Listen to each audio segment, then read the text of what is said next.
Amigos televidentes, llegó el momento del segmento Recomendaciones Médicas y hoy tenemos un invitado ya de casa, el licenciado José Manuel Pérez Pavón, psicólogo. Bienvenido, licenciado. Buenos días, doctor. Buenos días también a todos las personas que nos sintonizan el día de hoy. Vamos a abordar un tema que afecta en toda época del año, licenciado, a toda edad y es la depresión en sus diferentes tipos. Vamos a abordarlo desde el punto de vista de las fiestas navideñas y de fin de año. Se habla de que la depresión a nivel mundial tiene una incidencia bastante elevada. Leí un artículo que dice que aproximadamente de un 3.8 a un 4% de la población general, que corresponde a 280 millones de personas, tienen algún tipo de depresión y que es más común en las mujeres, en los adolescentes y en las personas de tercera edad. También había un dato estadístico de que el 5% de la depresión afecta a la población joven y de un 5.7% en los mayores de 60 años, que es el grupo etario donde nos vamos a centrar un poco. Para iniciar, licenciado, me gustaría que definiera qué es la depresión. La depresión nosotros la catalogamos dentro de nuestro manual como un trastorno del estado de ánimo, el cual consiste en que la persona tiene una tristeza patológica, porque hay que diferenciar una tristeza común y una tristeza patológica, que es propio de la depresión, y también hay pérdidas de ciertas habilidades funcionales que tiene el ser humano en cuanto a la parte social, es decir, la persona pierde el interés al trabajo, pierde el interés en la parte de las relaciones que tiene con las personas y esto va afectando toda su vida cíclica. Se habla de que la depresión tiene una génesis multifactorial. ¿Cómo influye el entorno, tanto laboral, tanto escolar y el sentimental, en causar depresión en una persona? Esto es cuando hay un desequilibrio bastante fuerte en la persona y hablamos también de un apego, por ejemplo, cuando la persona se apega mucho al trabajo, se apega mucho a una relación de pareja, entonces nos vamos volviendo codependiente de todo lo que es la parte de estos sectores sociales y entonces cuando hay una ruptura con él, entonces nosotros caemos en la depresión. Hablábamos al inicio de que nos vamos a basar en las celebraciones de Navidad y fin de año. ¿Por qué, licenciado, generalmente en fechas así de especiales se agudizan los trastornos depresivos? Hablaríamos aquí de la parte cultural, porque vienen las festividades navideñas, viene fin de año, entonces todo esto que tiene relación con lo cultural, donde las personas se relacionan, comparten, entonces al haber una ruptura, es decir, perdí a mi esposo, perdí a mi esposa, perdí un familiar, perdí mi trabajo, estoy por una situación financiera muy grave. Entonces, al haber esa ruptura y a compaginarse con la parte cultural, entonces es ahí donde puedo entrar a una depresión. ¿Cuál es la asociación que existe en algo también bastante común que es la ansiedad? ¿La ansiedad puede llevarme a depresión?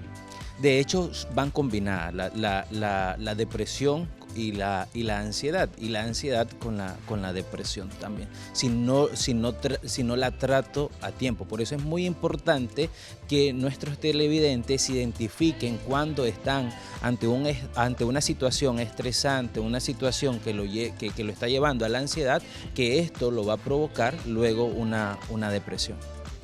Hablábamos también, licenciado, que nos vamos a basar en los pacientes ya de edad avanzada porque son los que tienen depresión más comúnmente. Sumado a esto, si está un trastorno depresivo y el paciente tiene comorbilidades de base, por ejemplo, un paciente diabético, hipertenso, ¿cómo influye la agudización de la depresión en sus patologías de base? Esto, si la persona cae en depresión, va a aumentar más la parte de las enfermedades crónicas. Por eso es muy importante que no dejemos solos a las personas de la tercera edad, ¿verdad? Más en estos tiempos de Navidad, pero suele pasar. ¿Por qué? Porque ya los hijos están casados, ya ellos celebran sus propias festividades con su familia, entonces dejamos atrás a los padres, dejamos atrás a nuestros abuelitos. Recomendación: no hay que dejarlos.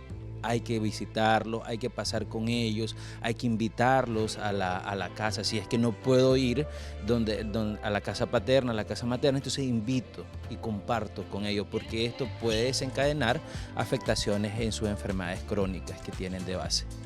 Y también es algo bien importante que la población sepa que el factor psicológico para el tratamiento de toda patología orgánica es fundamental, porque si un paciente crónico, por ejemplo un diabético, está cumpliendo su tratamiento de base todos los días, está teniendo una alimentación balanceada, pero el factor psíquico está afectando, no se va a controlar metabólicamente.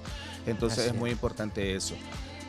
¿Cómo sería, licenciado, en esta época navideña? Ya usted dijo una de las cosas más importantes, que es no dejar solo a un paciente de la tercera edad, pero ¿qué otro tipo de estímulos puede realizar un familiar para levantarle el ánimo a una persona deprimida?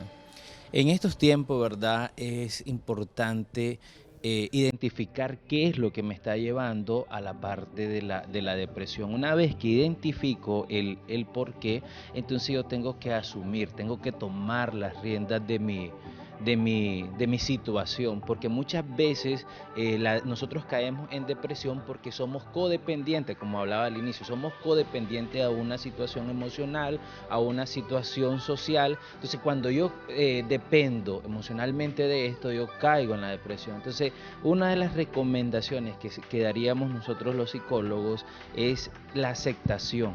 Es la aceptación, pero de forma gradual, y otro, enfrentar nuestra realidad como ser humano. Por ejemplo, ahorita en estas festividades navideñas se nos presentan bastante casos de recordar a aquella persona que ya no está conmigo, de recordar tal vez a mi ex pareja que cortó conmigo o cualquier situación. Entonces, ¿qué es lo que tengo que hacer? Enfrentarlo, no quedarme solo. Si yo siento que yo no puedo superar esto, que me da esa tristeza patológica, entonces yo busco cómo tener una interacción con mis amistades o con mis familiares. ¿Cuáles son los tipos de depresión más comunes que hay? ¿En base a qué se clasifican? Tenemos, según nuestro manual, el DSM-5, tenemos 3 tipos de depresión. Tenemos una depresión mayor, tenemos una depresión reactiva y tenemos otra que es menor, que es la distimia. En estas situaciones ahorita, de esta época de Navidad, lo que se van a presentar son las reactivas. ¿Por qué? Porque la persona no ha podido asociar una descompensación que ha tenido en la parte de lo que va el resto del año. Entonces, como no acepto, caigo en esa depresión reactiva. Fíjese que, licenciado, me llamaba la atención a algo, porque es común escuchar a las mujeres que dicen que son el sexo fuerte en todos los sentidos. Y esto no es por estar discriminando a nadie, sino que me surgía la duda, porque según la estadística es más frecuente en las mujeres que en los hombres. ¿A qué se debe que haya más depresión en el sexo femenino? Esto, doctor, tiene que ver bastante con diferentes factores. Por ejemplo, tenemos el factor hormonal, que es bastante fuerte de hablar ahí por la parte del estrógeno y todo esto, ¿verdad? Y tenemos otro factor, que es el factor sociocultural.